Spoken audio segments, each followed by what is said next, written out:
Hi, I'm Williams, HeatTV. I'm with Coach Creon after a disappointing home loss 76-82 to the Glasgow Rocks. Coach, what went wrong?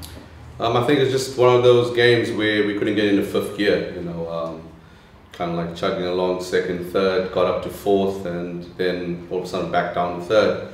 But I've got to give credit to Glasgow. I've said that they're going to be a title contending team. And look at their record, they might have 3 losses, but 2 of those were to Eagles and then obviously to us, who have been playing really well. So not a great day at the office, but there's a lot to learn from the game, and we'll get back to it on Tuesday. So what positives do you take out of the performance today?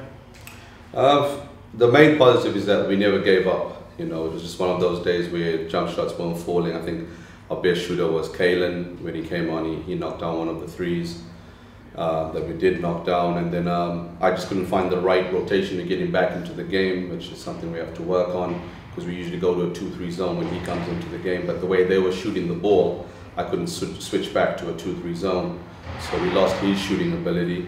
But all in all, when I look at the stat sheet, the difference in turnovers, assists and so forth, I think the main thing that just stands out is they had a better percentage free throws, better percentage field goal, and a better percentage 3-point shooting.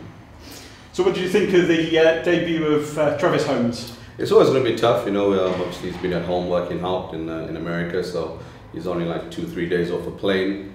You could see he got a little bit fatigued, and once he got his second breath, he was kind of okay, so I think he'll be fine. And he showed his brother and him have obviously got a special way of communicating with each other to get out on the break. But all in all, I think that was also another tough adjustment. We had Samuel Cocelli coming back from injury, trying to integrate him into the team. And when you're playing a smart guy like Kieran Achara, it causes for frustrations. And I think in a couple of the pick and roll situations, we got tied up and never did what we were supposed to do, which ended up in a little bit of in-house pointing the fingers and stuff, which sometimes is not going to help you in a game like this.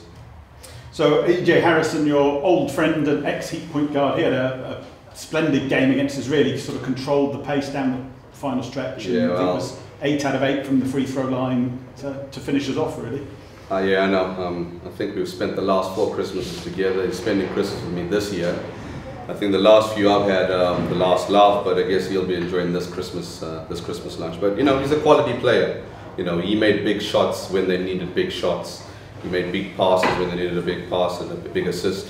So we know he's a quality player. I can't think of I think Chavis is going to be absolutely outstanding in this league. But for now, I really would struggle to find a better point guard in the BBL than EJ Harrison. So looking forward, we've got a trip up to Mersey Tigers on Friday. That's probably just what you would have ordered to get over a disappointing home defeat, other than maybe a visit from the Mersey Tigers. To be honest with you, I wanted this game because I felt the Mersey ones were potential banana skin. They're bringing in players left, right and centre, so scouting reports are pretty difficult. Friday night on the M62 and so forth, getting there is a tough trip, but that's what this league's about. It's about bouncing back. They've had a couple of good results, but we got to take a good look at ourselves, and if we can bring ourselves to perform to the level that we know we're capable of performing at, then we shouldn't have a problem. And finally, did you get a chance to say hello to Roger Black? No, I haven't had the chance yet, but I'm sure you'll... we'll let you go then, Coach. Yeah, and I'm sure you'll have a lot to tell me after watching this game. But fans are great, which is absolutely awesome, and I think that's what kept the guys in the game. So thank them for their continued support. Thank you very much, Coach. Thank you.